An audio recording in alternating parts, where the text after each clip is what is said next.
Good morning, everybody. Welcome to the very first resources decision-making meeting of this current administration. I'm Councillor Jeanette Smith, Cabinet Member for Resources.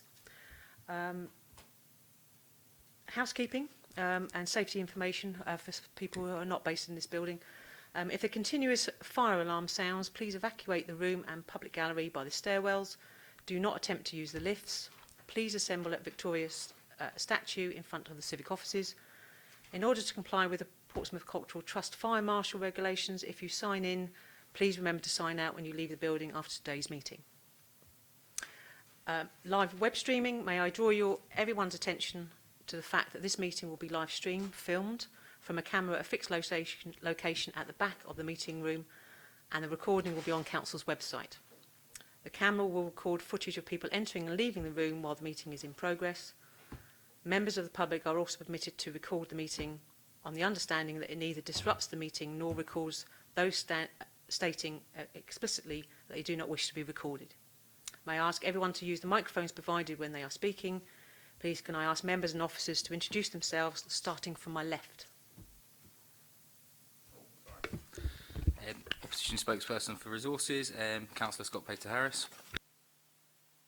Lorraine Porter, Superintendent Registrar. Sue Page, Finance Manager. Dalith Horsley, Voluntary Sector Support Manager. Louise Wilders, Director of Community and Communications. Lisa Gallagher, Democratic Services. Thank you. We've received no deputations for the item for the decision today. There's only one item for decision. All the other reports are to be noted. Have we received any apologies for absence? No apologies for absence. Okay.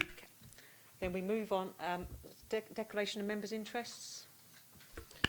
Got no interest, Chair. I have one declarable interest because I work for Hampshire Branch Unison, but there's nothing on the agenda that will actually affect that. So, okay, we now move on to agenda item 3, which is the twinning report, and I'll ask who's doing the twinning report? Sorry, Chair, I think it's a Cultural Services report. I don't think there's anyone here for that at the moment. What we will do is we will defer that one to see if anybody actually comes for the twinning report and do it last. So we'll move on to Equality and Diversity Strategy.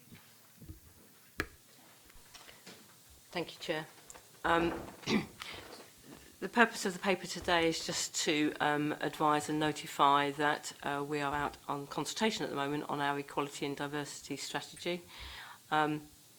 We obviously need to consistently review the strategy and make sure it's still fit for purpose.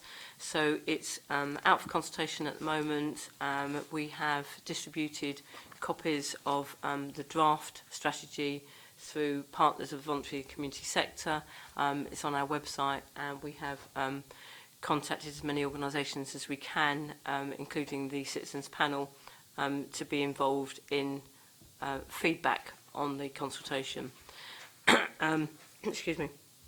I draw people's attention to the changes that are actually in the draft policy. In particular, we are highlighting and identifying greater responsibility and ownership within PCC for around our workforce strategy and other strategies and policies as we deliver them, and also ensuring that we have perhaps more robust training than we have had in the past to support this strategy. Any questions? Okay, thank you. That report is noted. We will now go back to item 3 for twinning report, and I'll ask Claire to introduce it.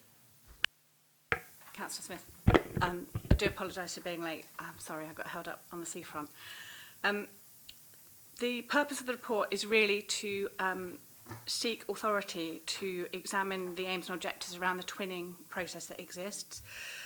This is followed an examination of our twinning relationships, just in terms of where other national conversations are happening and how we want to make sure that the twinning relationships are clearly aligned with the City Council's priorities. So the purpose of this paper is to really seek permission to ensure that we undergo a process to put in place a strategy to outline the twinning aspects so they have a clear relationship to the corporate priorities, so everyone's really clear, and also to allow us to clarify some of the relationships with those cities, of which there are many and varied, in order to make sure there's real clarity, because I think some of them have emerged historically and some have emerged for a range of other reasons. Thank you. Thank you. Welcome, Councillor Chowdhury. So we're welcome. We're on item 3. We've done item 4 before, but we're on item 3, just to let you know. Okay. Any questions of the twinning report? Thank you, Claire. It's really interesting because I recently had lunch with Japanese delegates that come over, and I'm quite welcome this report, to be honest, because our twinning relationship, it does seem a bit woolly, but I think we need to reaffirm them. So, for example, our links with Sydney, for example, you say have grown out of historical significance, but also reaffirming the ones we have. What else process are we going to have behind this moving forward? Because it's all well bringing the report, but what actions are you going to be putting into place? What we'd hope to do is then seek an action plan in relation to each city or each friendship group, depending on where the priorities are, how they fit against our corporate priorities. So we're really clear what we want to get out of those relationships, so in order to maximise the return for us. As you'll see from the report, the legal recommendations are quite wide and varied, because I think that reflects a current level of uncertainty about how some of these may play out.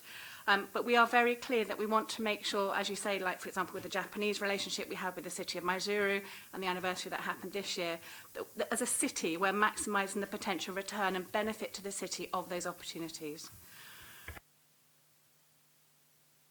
On the legal implications, I think you just brushed on that. It's talked a lot about the EU and our relationship, obviously, with the EU. With that dramatically possibly changing, I don't think anyone in this room really knows what the relationship's going to be. Have we set ourselves a plan aside for a no-deal Brexit or a no-deals Brexit? I think in relation to twinning, we'll watch the information as it comes, have it interpreted from a legal basis, and ensure that there's equity in terms of all the relationships we have with those sister and twin cities. If you notice on I in the report, legal have sort of talked about Brexit will not have any impact until 31st of December 2020. But obviously that's something we will have to keep monitoring. Just a question for me, will the strategy actually outline sister friendship, because that can be quite confusing, not just to us but to people out there as well?